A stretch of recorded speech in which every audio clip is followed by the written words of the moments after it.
salaamaaleykum président ñu ngi lay nuyu di la ziar. waaw maa ngi lay delloo nuyu bu baax. di la sant bu baax ci présence bi. voilà donc di ñaan yàlla lu ñuy wax rek yàlla bu ñu ci kenn xeeb. mu doon njëriñu Sénégal yëpp. rawatina fii ma dëkk muy Pikine Ouest. voilà. ñu gis ni Bokk Jëf jël na coupe bi. démb gis nañ ni feete nañ ko tey ñu ñëw def teraanga mooy ñu indi la coupe bi woon na ni jàpp nga ci tey say impression lan la. waaw sama impression mooy satisfaction ak mbégte ndaxte boo xoolee fii ñi fi teew ñëpp ay xale lañ. voilà xale bu kontaanee rek ça veut dire que c'est un bon signe. voilà ñun biñ siy dugg c'était à cause de ça faire en sorte que quand même quartier bi xale yi booloo tu comprends mu am un sentiment de gaieté maanaam nit ñi kontaan quoi loolu daal moo ñu si dugaloon pour que xale yi quand même mën a gis seen bopp si quartier bi. te surtout sport dafa doon loo xam ne day boole. waaw ñun suñu rôle ñun pour ñun en tant que acteur social mooy boole nit ñi fédéré leen waaw loolu daal vraiment laa bëggoon wax si loolu. mën nañ xam président Bokk Jëf bi nga doon. fa la jógee inspiration bi wala nan la def ba ñëw quoi dañ la koo dégtal wala yaa ko bëgg wala fu mu jaar ba ñëw ci yow. waaw question boobu dama siy sawar tontu parce que dama benn jour dama toog maa ngi Nouakchott. fa laay liggéeyee sama teraanga fa la nekk actuellement. jékki-jékki sama téléphone sonné ma xool muy Laay Samb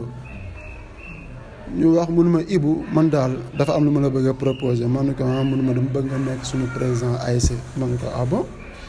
mun ma waaw loolu laa bëgg quand même xawoon na ma impressionné parce que xaaruma ko woon tu vois léegi bi ma waxee la ma ne ko loo si jublu mënu non dama gis ni yow yaa ngi def ay acte social yoo xam ni fii si dëkk bi fii si Pikine vraiment bëgg nañ daal nga jàpp si quoi en plus gis nañ la sa engagement citoyen nga doon koo xam ne vraiment lépp looy exprimer wu pour jëriñ population bi la te xam naa ku bëgg jëriñ population sénégalaise kooku mën na jëriñ suñu localité lii la ma wax ma ne ko nag booy bett nga ma sincèrement affaire bi xaaruma ko woon mais nag naa réfléchir par la suite nag bon c'est la réfléchir waxtaan ak sama njaboot d'abord sama entourage quand même c'était favorable pour ma dugg si ndaxte ça rime avec mes principes parce que man dans la vie dama bëgg chaque fois di def di jëriñ population bi quoi di def le tout pour que man li ma yàlla may as néew muy xam-xam ak lu mënti doon wartee ma partager ko ak population bi c'est ça en quelque sorte te daa am fu ma bokk quoi te ñoom dañuy incarner li ñu naan le don de soi pour la patrie don de soi pour la patrie ñu proposer le don de soi pour ta localité ça rime donc mënuñoo rejeter loolu quoi voilà. mais ba nga ci duggee nan la demee financièrement est-ce que méttiwul ci yow parce que xam nañu équipe nawetaan dafa métti dafa bëri ay surtout équipe bu mel ni boo xam ni Bokk Jëf gëj nañ dem final xëy na peut-être amuñu xaalis trop est-ce que méttiwul. waaw métti na ci benn côté mais aussi yomb na ci benn côté ndaxte lépp man pour man dans la vie dafa laaj les principes de base bu leeree rek pour man du warutul métti. bu fekkee engagé wu nañ ci ay affaires yu leer au début du metti comprendre nga mais nag il faut c'est le moment de dire que fi ñu jëlee équipe bi dëgg la fu metti la woon dafa doon ay situations yoo xam ne vraiment tout le monde était crispé quoi les gens étaient crispés désespérés ndaxte quand même ku toog 28 ans xam nga àggoo sax final loolu day créer benn psychose quoi si benn sportif. leneen si foofu lañ fekk équipe bi booy découragé xama léegi bi ñu ñëwee bi ñu proposé affaire ba ñu ñëw ñu ne nag c'est le moment ñu imposer pas imposer sax mais ñu mettre en relief li nga xam moom lañ gëm si àdduna un style de management gagnant léegi bi ñu ñëwee nag on n'a pas tenu un discours boo xam ni dañuy wax askan bi loo xam du loolu dañ leen wax quelque chose de très franc parce que ñun duñu ay bailleurs de fonds dañuy liggéey. li ñu am suñu teraanga moom la ñuy partager ak nit ñi donc nekkuñu bailleurs de fonds yoo xam ni dañuy tibb ci ay kees di ñëw di joxe léegi bi ñu fort de ce constat ñu ñëw ñu ni léegi d'accord proposer ngeen ma affaire bi mais il faut que ngeen xam ni man gënuma leen dëkk ci quartier bi tey Bokk Jëf bu gagné ñun ñëppay kontaan bu meree ñëppay mer donc il faut que mu am ce qu'on appelle une action participative waaw kenn ku nekk ak loo fu sa poste toll nga fexe nga dugal ko si équipe bi ñu ñëpp ñu ànd dem à la hauteur quand même de tes positions quoi si li nga mën donc foofu lañ déparé mu doon ay bases yu claires léegi aussi bien entendu bi may ñëw dama dem au niveau des différents leaders yi fi nekkoon mooy anciens dirigeants yi ku nekk seeti naa ko ku nekk waxtaan naa ak moom xamal ni ko grand lii nii il faut nga jàpp si donc on a été un fédérateur xam nga on a été un fils de cette localité et on a tout fait pour que fexe ñëpp ñëw mu doon une action collégiale loolu moo waral méttiwul si ñun mais bien entendu financièrement da ngay génne sa poche mais looy def loo xam ni da nga koy def ak mbégte di ko def bëgg jariñ nit ñi pour man dans le fond du metti quel que soit alpha dina financièrement dina metti mais quand même satisfaction bi mooy lii quartier bi yëpp ñu gis ci seen bopp ñu kontaan nit ñi esprit yi ak xol yi àndaat loolu pour man amul prix quoi donc moo tax mënuñoo yëg mettit boobu noonu. mais tey yow dem nga ci stade bi am na loo bëgg ci Pikine. gis nga ni peut-être yow am na booy bu doon gis nga benn faille boo xam tey war nga ko mën a régler mu nekk sa bopp tey lan lay nekk. bon du ma ni faille xam nga le chantier est vaste à Pikine dafa am loo xam ni daf fi manqué ñëpp gis nañ ko benn jour laa waxtaan ak benn waaye mënuma gis nga ñi dee woon 78 69 59 bu ñu dekkee bu ñu ñëwaatee ku nekk da ngay dem dugg sa kër directement ndax dara changé wu fi. le chantier est tellement vaste à telle enseigne que Pikine def il faut que ñu jox ko lu mu mérito parce que man mënuma comprendre élection bu ñëwee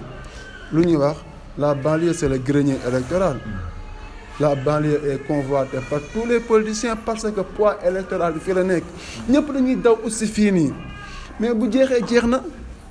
wax ma lan moo changé fii nii lan moo lay jox envie nga toog Pikine wax ma ko koo interroger du la ko wax koo interroger du la wax lii moo may jox envie ma yendu Pikine en plus fuite de cerveau yi donc le chantier est vaste bugguma ñu jàppee Pikine comme ñoo xam ni dañoo violent xam nga ñoo xam ni sur le plan culturel Pikine moo jël pied sur le plan culturel mais Pikine est codifié que sur le plan culturel maanaam bu ñu nee Pikine rek la connotation mooy ñi nga xam ni dañuy way dañuy fecc dañuy bëre loolu kese la ñuy wax ci Pikine bonul lu baax la quoi man je pense que loolu ça fait partie du développement mais c'est pas le point central du développement te malheureusement nous à Pikine c'est codifié par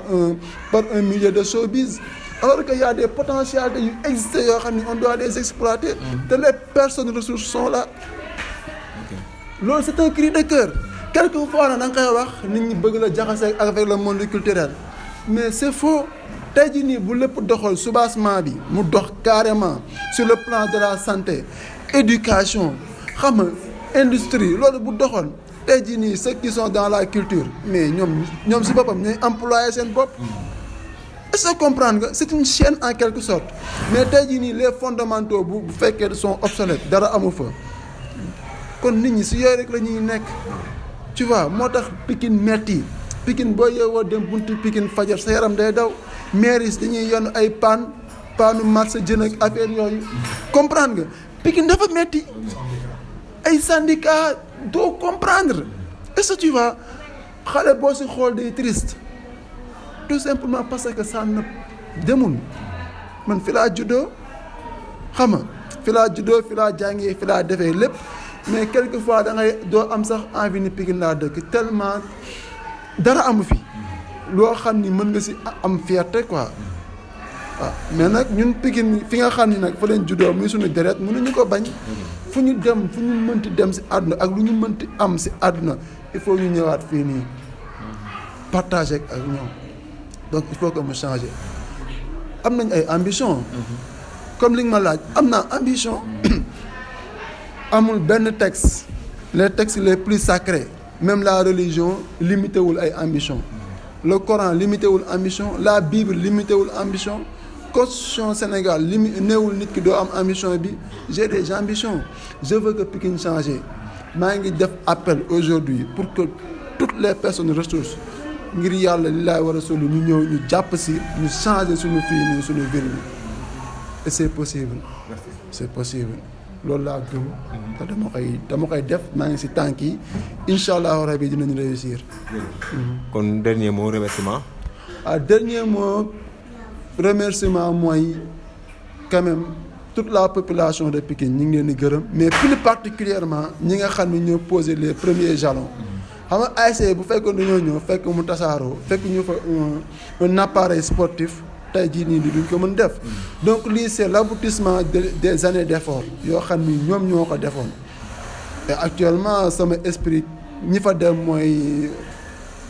Pa Samassa xam nga ak l'ancien président Sow Assane Sow Khalifa Niang ay Bouba Xuma ñoom ñëpp ay Fallou Diagne xam nga ñoom ñëpp ce sont des gens yoo xam ni Salim dañoo poser des piliers fondamentaux même bu fekkee quand même def nañ 28 ans yoo xam ni amuñu quand même résultat probant mais au moins poser nañ un appareil sportif bu permettre seeni raq bu ñu ñëwee affaire yomb si ñoom donc tout le mérite revient à eux xam nga te biñ ñëwee xataluñu dañu yaatal xam nga vraiment ñu jàpp si aussi ñëwuñu rek nee nañ kii mooy président lañ koy bàyyi duñ see jàpp moo tax succès bii am gars yi yëpp ay Modou ñëpp ak Laye Samb moom voilà quoi c'est quelqu'un boo xam ne qui est particulier pour man donc il a fait beaucoup d'actions yoo xam ne vraiment favorable pour que équipe bi àgg fi mu àgg ay Madia ñoom Ndiir ay Mozart ainsi de suite donc di remercier booy yëpp et plus particulièrement ak joueurs yi en question ndax sans ñoom lii mënul am aussi l'encadrement technique le coach xam nga ak ñi mu àndal l'encadrement technique et administratif mais surtout aussi les jeunes boy ndaw yi doon dem stade dagg seen ticket les femmes ñooñu tamit def nañ si lu bëri ak les sages mooy paa yeeg mères yi vraiment ñaanal nañu mais mënuma wax ba pare te santuma sama yaay ndax lépp lu may commencé maa ngi ko yaay lii laay def mënuma demal na ngay am ndam ak sama soxna ku ma comprendre waaw ma bëri caprice parfois dafay wax ak man ma dem sama yoon parce que si ASC bi laay nekk parce que si engagement citoyen mais mu comprendre ma toog di ma muñal di ko sant bu baax Maman Diop voilà c'est ça en fait. Merci monsieur le président wax ji rafet na kon à la prochaine merci. Merci. Waaw monsieur le président.